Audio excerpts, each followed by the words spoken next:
Hi, I'm Rob Cosman. Welcome to my shop. We enjoy making videos to help you take your woodworking to the next level. We've done over 600 of them. I want to review the top 10 viewed in 2024. Stay with me.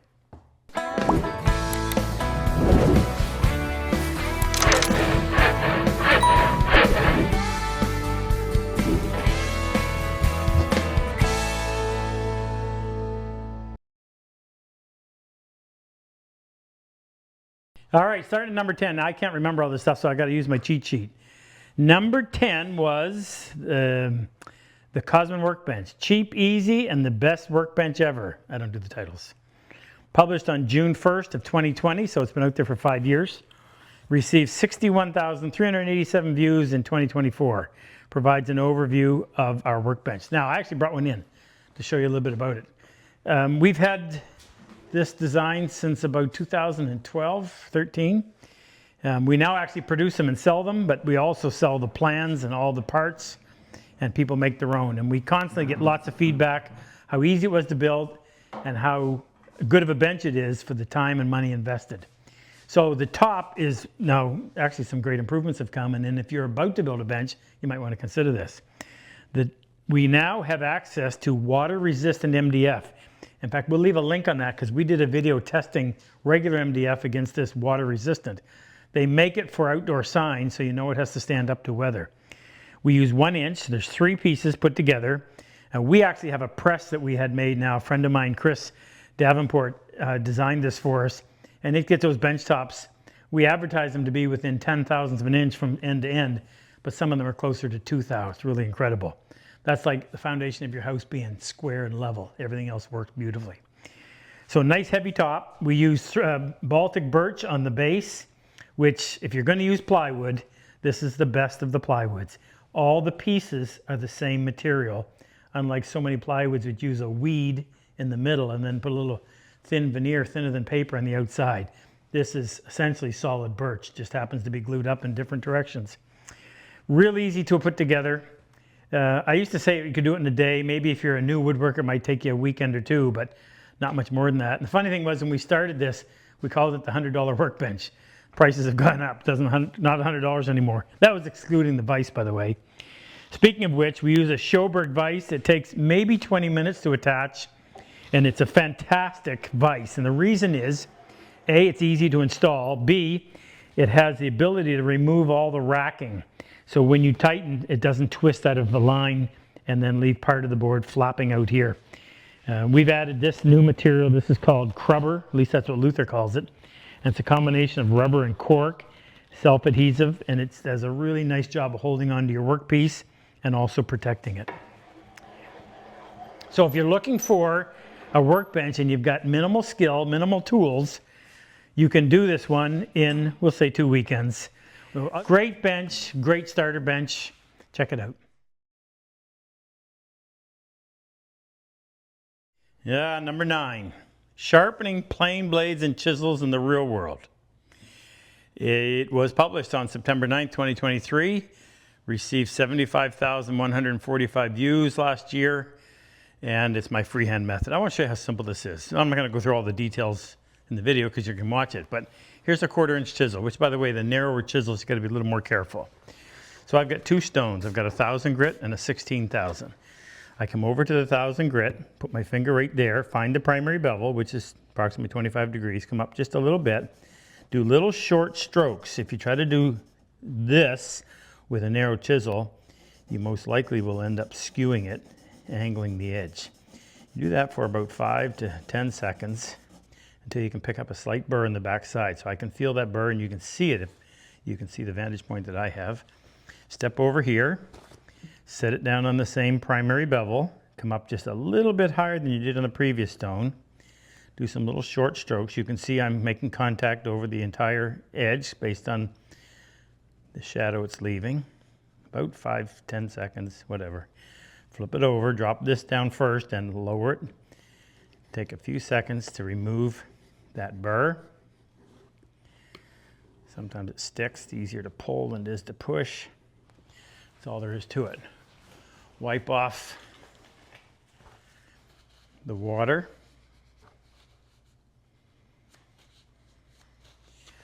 And on a piece of soft pine, which requires a really sharp edge, you should be able to peel and leave a nice finished surface behind. The sharper it is, the less effort. The less effort, the greater the control, and you're able to do things that you otherwise wouldn't be able to do. We'll call that sharpening in the real world.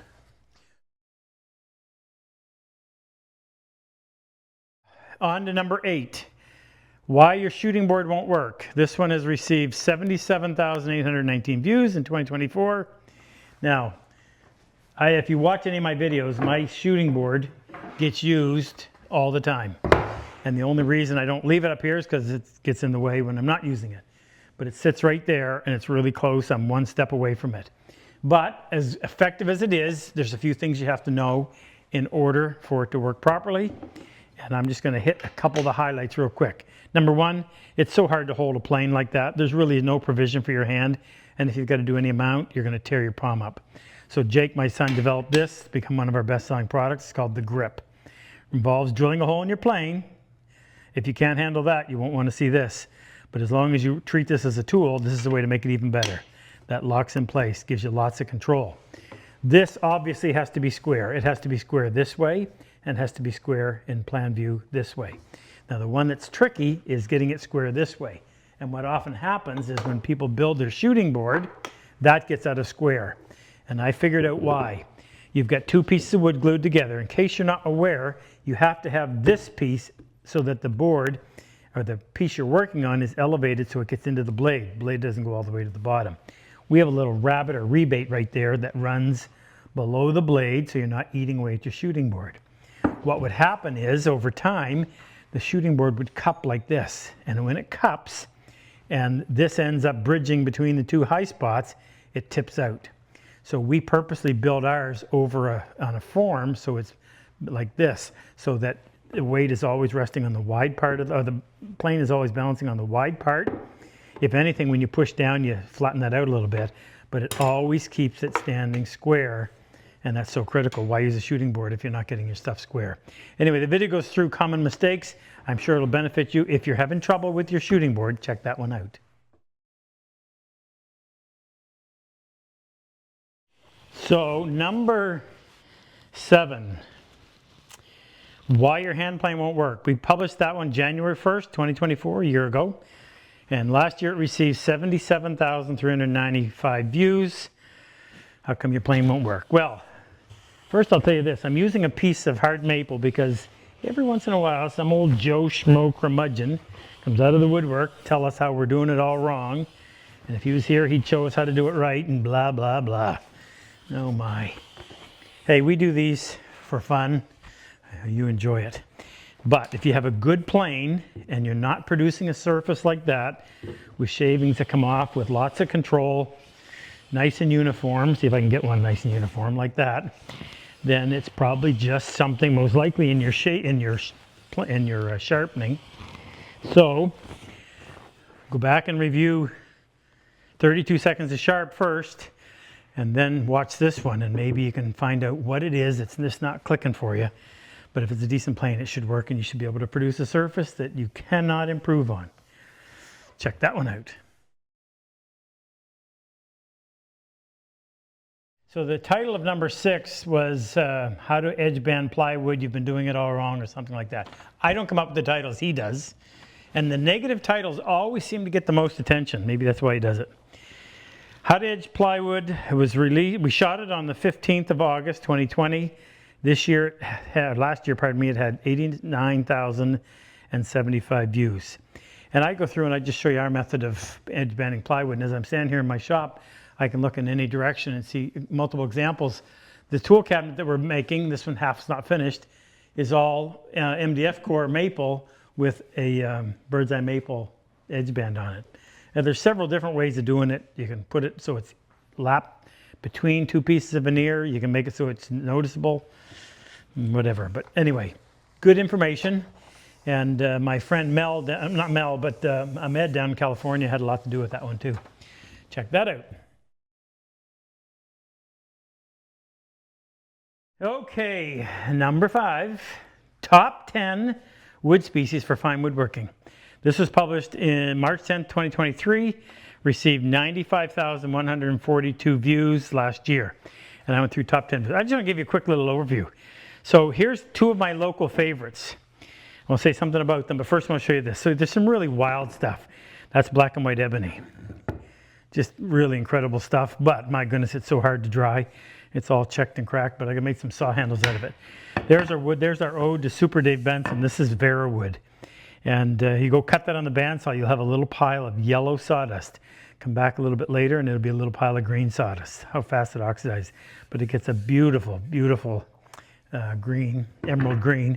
And there's a piece of king wood. And that's really pretty stuff too, especially when you put a little bit of sapwood in with it. So here's my two favorite locals. This is northern white pine. Most people say, why would you like pine? Well, because nothing ages better than pine. It just gets better with age, where so many other woods get dark and lose their color. And it's such a nice warm wood to work with. Beautiful. This is a piece of local bird's eye maple, very local. And what I wanted to show you is there's the inside planed. And look on the outside. This is the bark, well, underneath the bark. You see how the bird's eyes come all the way through? They radiate from the center of the tree right out, and you can actually see them in the bark. So you can tell a bird, if you know what you're looking for, you can tell a bird's eye tree without having to do anything to it. Cool stuff. Number 4 on the list of most watched videos, sharpening a plane blade, also known as 32 seconds to sharp. Published that one on May 18th, 2020, and it has last year it received 110,492 views. Now, interesting that this would come on the same day we decided to do this. So this is a letter that we got from a customer. His name is Christopher. I'll just use the last initial P. And I'll read it quick, but this kind of sums it up, which beautifully. I've devoted many days now to the Cosman sharpening method. I was testing the underlying principles in practice. First, it is proving to be, as he said, quick and conducive to frequent edge maintenance, taking seconds to complete. Second, I was determined to go at sharpening with my rookie hands, arms, and shoulders, and even with that, I could create a sharp edge of the blade, planing uniform shavings. The sharpening irons were okay and not perfect, yet still allowed me to make nice cuts. This means that I will just get better with practice, and the edge will stay sharper longer as I get better at this. Third, the Wood River 5.5, he talks about the plane. I'll go right to the end. With each of the sharpened plane irons, the surface of the wood after planing could not be improved. I was pleased to meet the Cosman standard. And then a little compliment. The guy really knows his stuff and how to teach it. Well, thank you, Christopher. So go back and view that one if you're struggling. The key to hand tool woodworking is you have to know how to sharpen. It's plain and simple. All of your edge tools require that you be able to get them to a point where they will perform at their peak in efficiency and sharpness, so that when you're done, that surface cannot be improved and there's no reason to sand. No reason to sand. That should be enough to motivate everybody to go watch that video.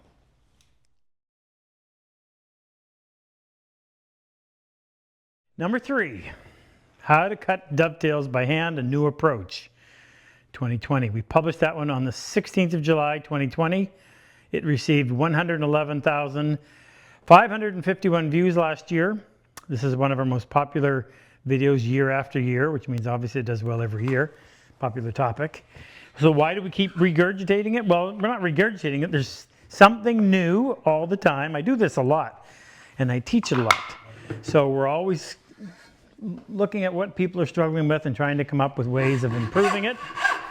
Either way, once you get it down, it is, to me, it's almost as relaxing as planing, and that's a hard one to beat.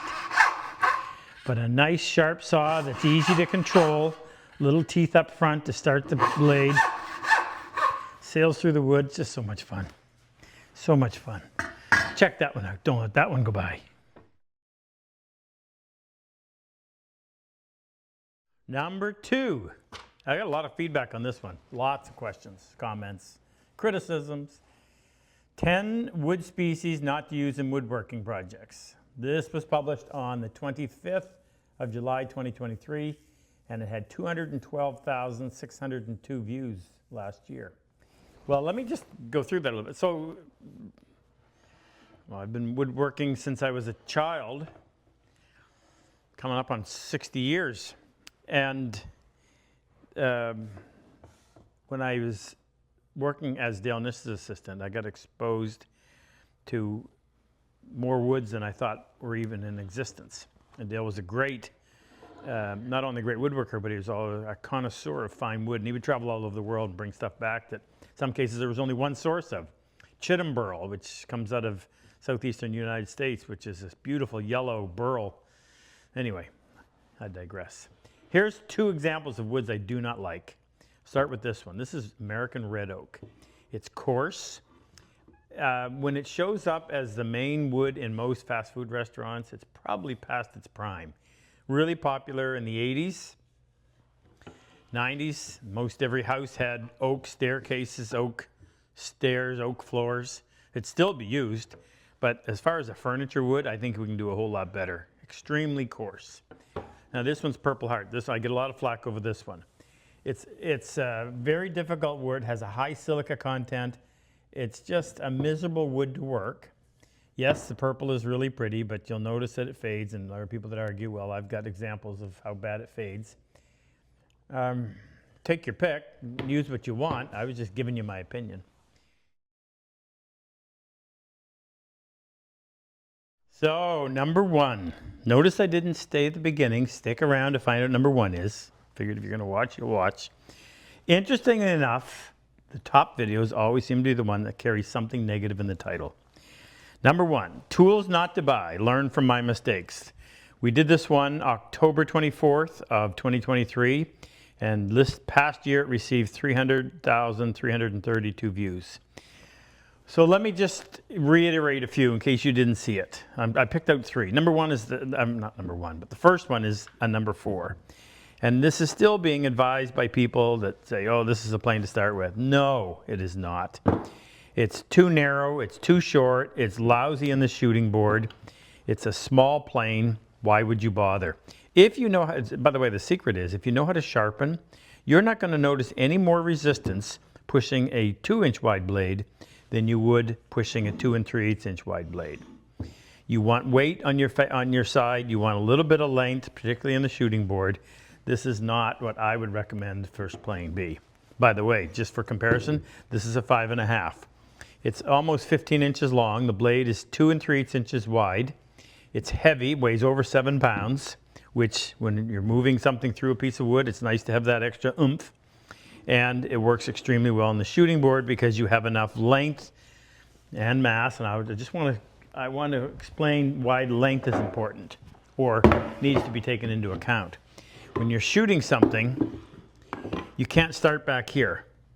You have to be engaged. You start back here, you're either going to miss and then not engage until you push the board into the plane, or you end up hitting the side here. So you have to be engaged. That gives you this much of a run up before your blade engages the wood, and hopefully you make it through.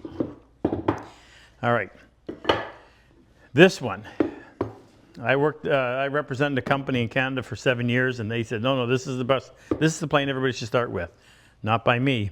This is called the low angle jack. It was the number 62. They didn't sell a whole lot of them when they were in production originally, the Stanleys. The blade sits at a very low bedding angle. So if you take off this thing called the lever cap, this is the Wood River version, by the way. Take the blade out. You notice that the bevel's on the top side. The blade sits at 12 degrees. But when you calculate what angle are you actually planing, you have to factor in the bedding angle, the bevel, and if you have micro bevels, the micro bevels, which could quite possibly have you planing somewhere between 40 and 45 degrees, which, by the way, is the same that you get in this plane.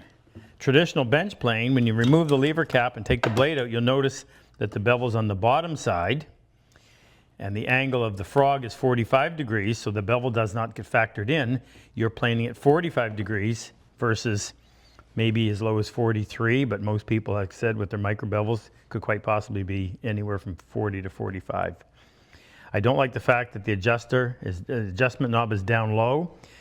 In this one, there is no lateral adjustment. That's a slight pain. That means you got to either tap it with a little hammer or move it by hand to try to get it perfectly lined up. But my biggest complaint is it doesn't have the mass of the 5.5, nor does it have the surface area for stability when it comes to using it on the shooting board. You see how much extra stability you're going to have through a wider shoulder than you have over here. Not my favorite at all. Never was, never will be. And the last is a Japanese dovetail saw. Maybe if you're using Japanese wood, but if you're using Western hardwoods, we developed dovetail saws hundreds of years ago. Western style saw, cuts on the push, has a heavy brass back to support that thin blade. This little thin blade, which quite often sometimes these are as thin as 12/1000ths of an inch, probably closer to 15 most of the time. But that little thin blade, when it gets into hardwood, will often wander and follow the path of least resistance. And here's the other big advantage. If your saw has a handle like that, it registers in your hand. It is very comfortable. It becomes an extension of your hand. I find these extremely uncomfortable.